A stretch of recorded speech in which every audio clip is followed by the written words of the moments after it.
माता दी भक्तजनों, कैसे हैं आप सब। आप सभी पर माता रानी की कृपा बनी रहे।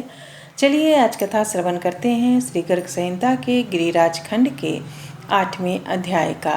8वें अध्याय में है विभिन्न तीर्थों में गिरिराज के विभिन्न अंगों की स्थिति का वर्णन। जय श्री कृष्ण, राधे राधे।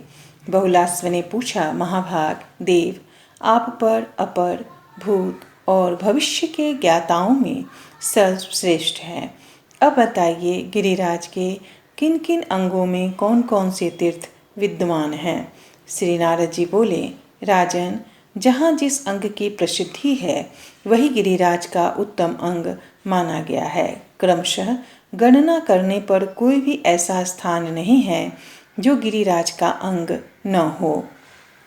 मानद जैसे ब्रह्म सर्वत्र विद्यमान हैं और सारे अंग उसी के हैं, उसी प्रकार विभूति और भाव की दृष्टि से गोवर्धन के जो शाश्वत अंग माने जाते हैं उनका मैं वर्णन करूँगा।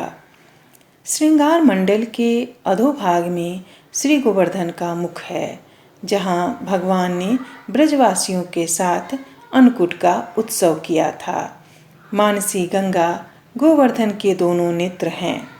चंद्र सरोवर नासिका है, गोविंद कुंड अधर और श्री कृष्ण कुंड चिबुक है। राधा कुंड गोवर्धन की जिह्वा और ललिता सरोवर कपोल है। गोपाल कुंड कान और कुसुम सरोवर कर्णांत भाग है। मिथिलेश्वर जिस शिला पर मुकुट का चिन्ह है उसे गिरिराज का ललाट समझो।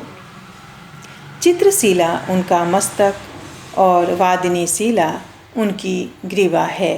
कंदुक तीर्थ उनका पार्श्व भाग है और उसनिस तीर्थ को उनका कटी प्रदेश बतलाया जाता है। द्रोण तीर्थ श्रेष्ठ देश में और लौकिक तीर्थ पेट में है। कदम्बखंड हृदय स्थल में है। श्रृंगार मंडल तीर्थ उनका जीवात्मा है। श्री कृष्ण चरण चिन्ह महात्मा गोवर्धन का मन है। हस्त चिन्ह तीर्थ बुद्धि तथा इरावत चरण चिन्ह उनका चरण है। सुरभि के चरण चिन्हों में महात्मा गोवर्धन के पंख हैं। पुच्छ कुंड में पुच्छ की भावना की जाती है। वत्स कुंड में उनका वल, रुद्र कुंड में क्रोध तथा इंद्र सरोवर में काम की स्थिति है। कुबेर तीर्थ उनका उद्योग स्थल और ब्रह्म तीर्थ प्रसन्नता का प्रतीक है। पुराण वेता पुरुष यम तीर्थ में गोवर्धन के अहंकार की स्थिति बताते हैं। मैथिल, इस प्रकार मैंने तुम्हें सर्वत्र गिरिराज के अंग बताए हैं, जो समस्त पापों को हर लेने वाला है। जो नर श्रेष्ठ गिरिराज की इस विभूति को सुनता है वह योगी जन दुर्लभ गोलोक नामक परम धाम में जाता है।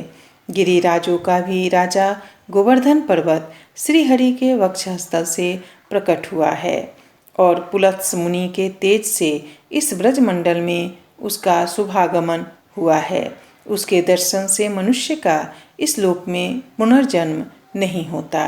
इस प्रकार श्री गर्ग संहिता में श्री गिरिराज खंड के अंतर्गत नारद बहुलाश्व संवाद में गिरिराज की विभूतियों का वर्णन नामक 8वां अध्याय पूरा हुआ। जय श्री कृष्ण, राधे राधे।